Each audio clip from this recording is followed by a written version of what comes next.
السلام علیکم ورحمۃ اللہ وبرکاتہ۔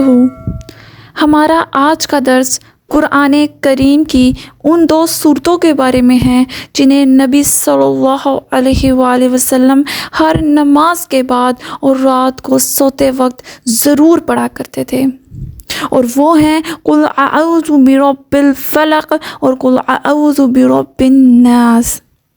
قرآن کریم اللہ تعالیٰ کا کلام پاک ہے۔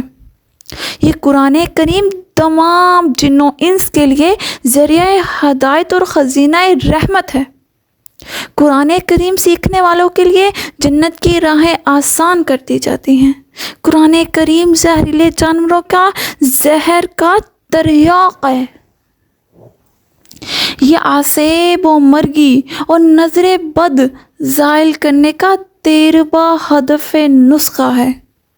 یہ تعویذ گنڈوں، جادو ٹونوں اور شیطانی وسوسوں کا رحمانی علاج ہے۔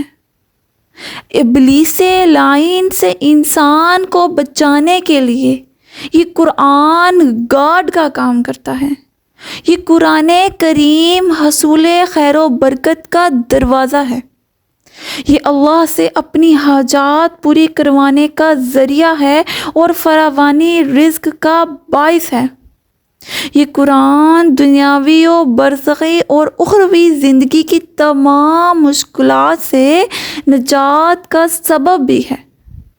لہٰذا ہر قسم کی پریشانی اور مشکلات سے بچنے کے لیے جو شخص قرآن کریم کی ان صورتوں کو پڑھے گا، اللہ رب العزت اسے شیطان کے شر سے کفایت کر دے گا۔ اور یہی وہ دو صورتیں ہیں جنہیں معوذتین کہا گیا ہے۔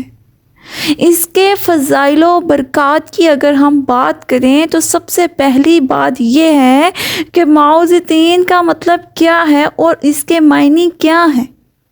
اس سلسلے میں عرض ہے کہ سورۃ الفلق اور سورۃ الناس یہی وہ دو صورتیں ہیں جن کو معوذتین کہا گیا ہے، اور معوذتین کے معنی ہے پناہ دینے والے، چونکہ ان دو صورتوں کے ذریعے پناہ مانگی گئی ہے جن جادو اور حسد سے، نظر بد اور شیطان کے شر سے حفاظت، یعنی ہر قسم کے شر سے اللہ تعالیٰ کی پناہ، اور ان صورتوں کا موضوع بھی یہی ہے۔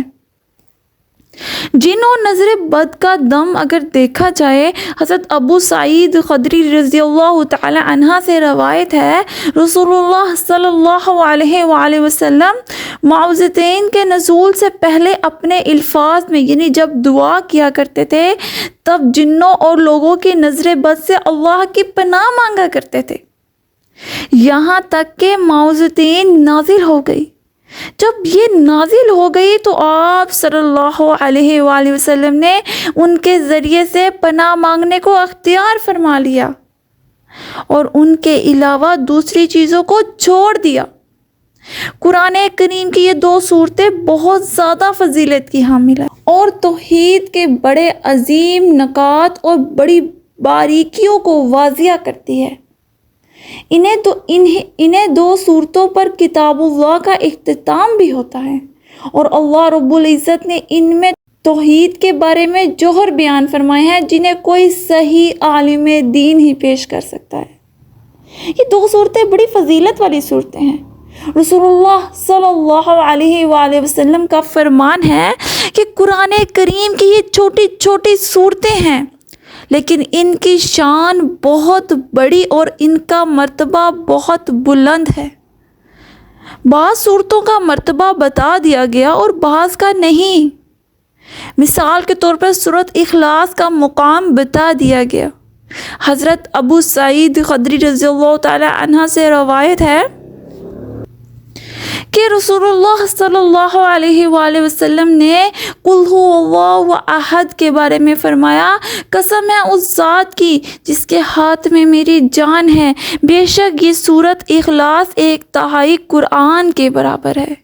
یعنی سورۃ اخلاص ایک بار پڑھنے سے 10 پاروں کا اجر و ثواب ملتا ہے۔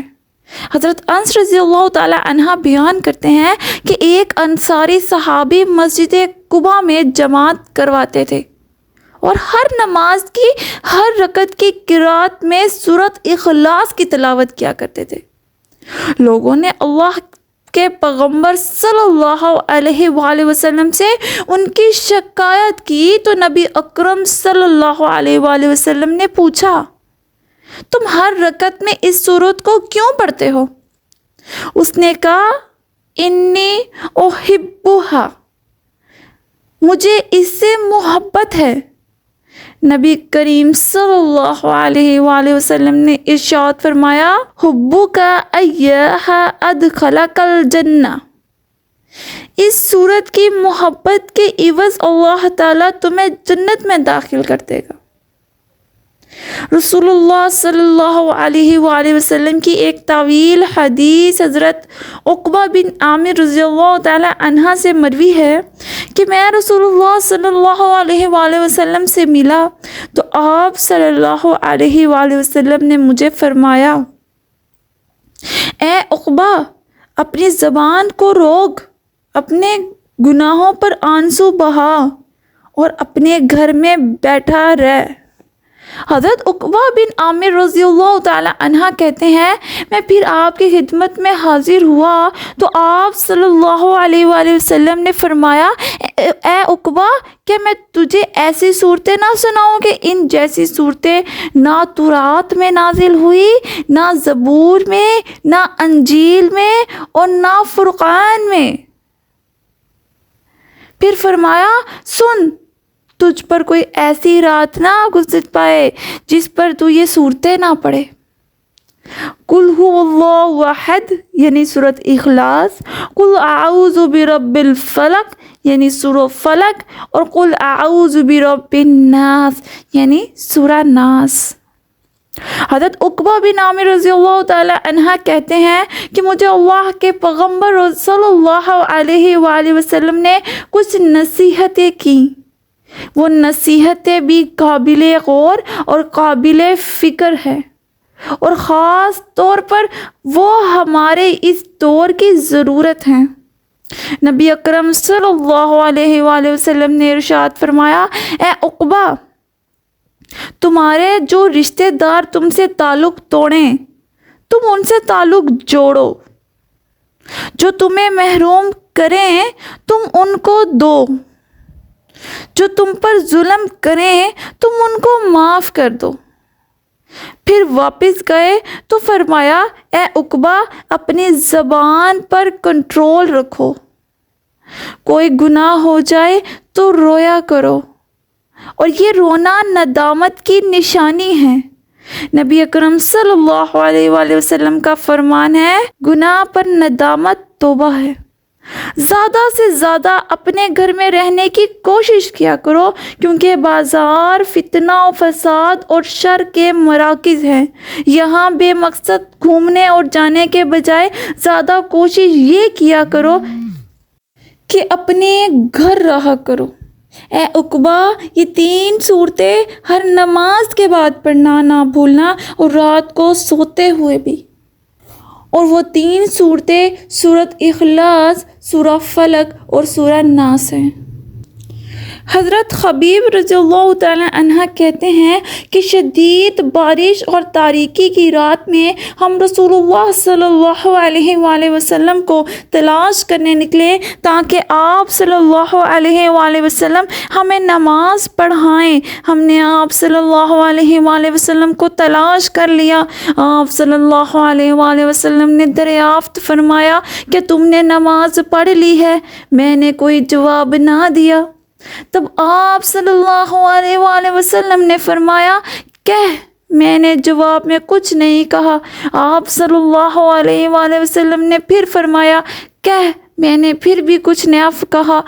پھر آپ صلی اللہ علیہ وآلہ وسلم نے تیسری مرتبہ ارشاد فرمایا، کہہ، میں نے عرض کی، یا رسول اللہ صلی اللہ علیہ وآلہ وسلم، کیا کہوں؟ آپ صلی اللہ علیہ وآلہ وسلم نے ارشاد فرمایا، شام اور صبح کے وقت 3 مرتبہ سورہ اخلاص اور 3 مرتبہ معوذتین پڑھو، یہ ہر مصیبت اور تکلیف سے بچنے کے لیے کافی ہوں گی۔ ام المومنین حضرت عائشہ رضی اللہ تعالی عنہا فرماتی ہیں جب بھی نبی اکرم صلی اللہ علیہ وآلہ وسلم کو کوئی تکلیف ہوتی تو آپ صلی اللہ علیہ وآلہ وسلم معوذتین یعنی سورۃ فلق اور سورۃ ناس اور سورۃ اخلاص پڑھ کر اپنے جسم پر پھونک لیتے۔ شیطان کے خلاف شیطان کے شر کو دفع کرنے کے لیے اور اس کے مکر و فریب کو ٹالنے کے لیے یہ صورتیں گارڈ ہیں، یہ صورتیں چوکی دار کا کام دیتی ہیں۔ رسول اللہ صلی اللہ علیہ وآلہ وسلم کا فرمان ہے جو شخص ان صورتوں کو پڑھے گا اللہ رب العزت شیطان کے شر سے اسے کفایت کر دے گا، یعنی اللہ اس کے لیے کافی ہوگا اور شیطان کا شر فساد اور اس کا مکر اسے لاحق نہیں ہوگا۔ اس لحاظ سے ان صورتوں کو بڑا عظیم مقام حاصل ہے۔ اللہ تعالیٰ سے دعا ہے کہ وہ ہمیں دنیا کے تمام شر اور حسد لوگوں کے حسد سے بچائے، آمین ثم آمین یا رب العالمین۔